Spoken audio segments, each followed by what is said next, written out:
wabarakatuh. Saya Kanopy Tastari. Di sini saya akan kunjungan industri ke PT PLN Nusantara Power.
Assalamualaikum. Waalaikumsalam. Perkenalkan, nama saya Kanopy Tastari. Asal sekolah saya di SMK Negeri 1 Cikunir. Tujuan saya ke sini ingin mewawancarai Bapak. Apakah Bapak berkenan untuk saya wawancarai? Oh iya, berkenan sekali, Neng. Terima kasih. Pertanyaan pertama, perusahaan ini didirikan pada tahun berapa dan mulai operasi tahun berapa? Oh, baik.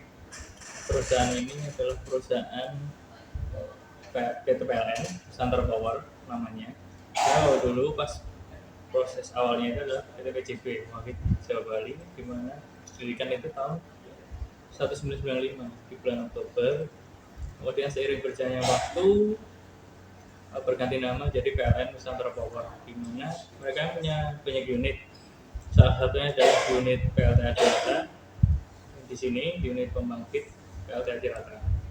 Beroperasinya kalau Cirata itu terbagi jadi dua tahap. Dari tahun 88 itu tahap pertama untuk unit 1 sampai unit 4. Kemudian untuk tahun 98 itu ada tahap kedua di mana unitnya itu 5 sampai 8. Di era siapa PT PLN NP Cirata diresmikan? Di era siapa PT PLN itu diresmikan? Kalau di era siapa ini maksudnya era presiden atau mana gitu ya. Paling untuk presidennya itu kalau dilihat dari nota peresmian itu ada namanya Pak Soeharto almarhum. Untuk berapa luas wilayah PT PLN NP Cirata? Kalau luas totalnya saya kurang hafal ya Mbak ya, kalau luas bangunan dan itu. Soalnya kita kan gede banget, karena kita PLTA Cirata ini mencangkup dari kawasan itu dari waduk, bendungan, kemudian kantor ini, kemudian staf polhos. Untuk soalnya saya kurang begitu hafal, cuma kalau waduknya itu sekitar 63.000 hektar. Berapa daya kapasitas listrik yang dihasilkan oleh PT PLN NP Cirata? Untuk dayanya di Cirata itu kan punya 8 unit dengan kapasitas masing-masing unitnya itu 126. Jadi untuk totalnya kita memiliki kapasitas itu 1008 MW. Bagaimana pembangkit listrik tenaga air memanfaatkan air sehingga menjadi listrik? Bagaimana jadi gini, proses dari pembangkitan listrik di PLTA sendiri itu, kita kan energinya itu energi primernya itu ada air. Di mana air ini kan ditampung di waduk.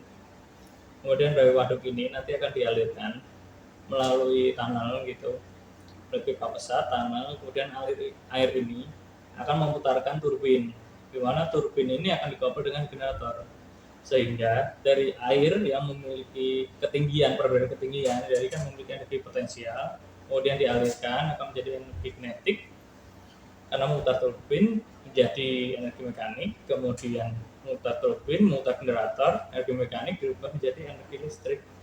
Mungkin seperti itu. Ketika sudah keluar dari generator, kalau dari kita kan kapasitasnya 16,5 kV, kemudian di step up oleh trafo ke 500, sehingga dari PLTA Cirata ini disalurkan untuk transmisi 500 kV untuk sistem Jawa Madura Bali. Apa pengaruh PLTA terhadap lingkungan? Pengaruh PLTA terhadap lingkungan, kebetulan kalau PLTA ini adalah sumber energinya energi bersih, kena air gitu. Beda dengan PLTU. Ya, PLTU kan membakar batu bara gitu ya. Kalau di kami kan sudah energinya itu sudah sangat EBT, sudah sangat energi bersih gitu. Sehingga pengaruhnya apa ya, kita salah satu pembangkit yang ramah akan lingkungan. Jadi kita tidak menimbulkan polusi apapun. Jadi kita sangat bisa mendukung untuk program net zero emisi di tahun 2060. Sehingga PLTA dan PLTS sangat dibutuhkan di Indonesia. Dan apa keuntungan penggunaan PLTA di Waduk Cirata sebagai energi? Baik, mungkin keuntungannya dari PLTA Cirata itu adalah Cirata itu sebagai penopang sistem Jawa Madura Bali, karena dia memiliki sistem otomatis generator control di mana itu dapat menstabilkan frekuensi di jaringan 500 kV. Kemudian ketika ada gangguan di sistem 500 kV terjadi blackout, maka adalah Cirata itu adalah punya tugas utama yaitu untuk melakukan flash start atau melakukan pengiriman tegangan untuk mengisi jaringan 500 kV agar pembangkit-pembangkit lain itu bisa beroperasi. Bagaimana kolaborasi antara PT PLS, Terapung, dan PT PLTA di Waduk Cirata dapat memperluas pemanfaatan sumber energi? Kolaborasi dari PLTS Terapung dan PLTA Cirata ya. Menarik ya ini ya, karena kami kan dua perusahaan yang berbeda sebenarnya. Cuma masih dalam, kalau ditarik itu masih dalam naungan yang hampir sama di Nusantara Power. Jadi untuk di PLTS Terapung itu adalah kerjasama dari Nusantara Power dengan Masdar, PT Masdar di Arab itu, ini membangun PLTS Terapung ini. Dimana kalau PLTS Terapung ini masuknya ke jaringan 150 kV untuk menopang sistem di Jawa Barat. Sedangkan untuk di PLTA Cirata itu kan masuknya sistemnya itu 400 kV, dimana untuk menopang sistem kelistrikan Jawa Madura Bali. Kemudian apa kolaborasi dari PLTA PLTS ini ya, kita saling mensupport untuk ketersediaan energi bersih untuk menciptakan yaitu tadi ke depan akan mengurangi net zero emission itu. Jadi mungkin kita saling menjaga untuk keramahan lingkungannya gitu. Apa dampak PLTA Cirata terhadap lingkungan? Dampaknya dari PLN Cirata ya terhadap lingkungan. Maksudnya lingkungan ini mungkin lingkungan sekitar atau seperti apa? Maksudnya kalau lingkungan sekitar mungkin dari kita yang pertama kan kita mampu menyediakan energi bersih itu tadi kan, balik lagi itu untuk menopang misi dari pemerintah juga, dari PLN juga untuk sebagai mengurangi net zero emission di 2060. Kemudian untuk di lingkungan sekitar mungkin kita bisa, contohnya kita memiliki CSR, Corporate Social Responsibility. Kita yang pertama kan kita mampu menyediakan energi bersih itu tadi kan, balik lagi itu untuk menopang misi dari pemerintah juga, dari PLN juga untuk sebagai mengurangi net zero emission di 2060. Kemudian untuk di lingkungan sekitar mungkin kita bisa, contohnya kita memiliki CSR, Corporate Social Responsibility. Terkait satu contoh adalah kita punya enceng pemanfaatan enceng gondok dari waduk Cirata kita olah menjadi sebuah karya kerajinan gitu ya, bisa jadi kayak gitu. Kemudian bisa menjadi pakan ternak juga. Kemudian dari pakan ternak kita juga dilimpahkan ke pengelolaan pemeliharaan domba-domba gitu.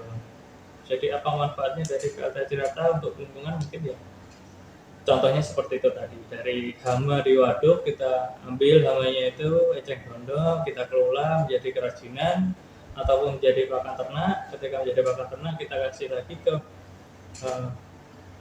peternak domba, yang selain itu juga kita kasih juga ke peternak maggot gitu-gitu sih mungkin untuk CSR-nya di Cirata itu. Terima kasih atas kerjasamanya Ya. Bapak Rizky.